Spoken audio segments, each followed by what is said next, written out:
Hello चाची दादी हरू नमस्ते। और एक सुहाग गीत गावे चलते ही आप सब पसंद करें हैं। गीत अच्छा लगे तो कमेंट में बताइए गीत कैसे है। लाला ही घोड़ेवारी लालई बाछड़वा यार लाला ही घोड़े के लागम रे ललना यार लाला ही घोड़े के लागम रे ललना से घोड़वा चढ़ी रसिया दुल्हे रामा चढ़ी ससुरारी का जाय मोरे ललना यार चढ़ी ससुरारिया का जाय मोरे ललना से घोड़वा चढ़ी रसिया दुल्हे रामा चढ़ी ससुरारिया का जाय मोरे ललना यार चढ़ी ससुरारिया का जाय मोरे ललना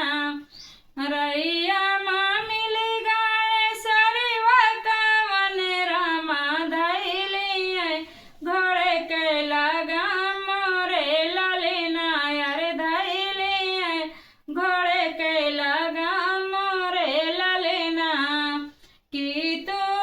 तरबाजी जाबेले बाबूर तारे की रे कदम जुड़े छारे लालने वायर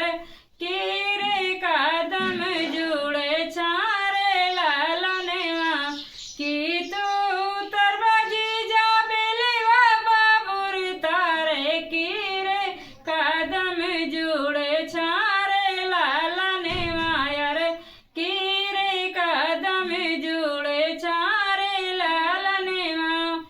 ना हमें उतरवे सरवा बेलेवा बाबूर तारे नारे कदम जुड़े छारे लालनेवा यार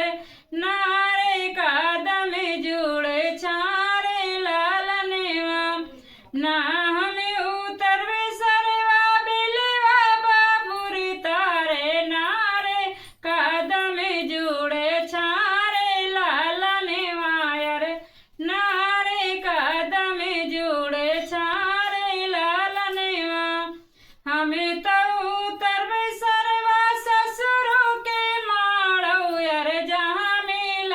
कन्या कुंवर रे लालनेवा यार जहाँ मिल कन्या कुंवर रे लालनेवा हमें तो उतरवे सरवा ससुरों के माड़ो यार जहाँ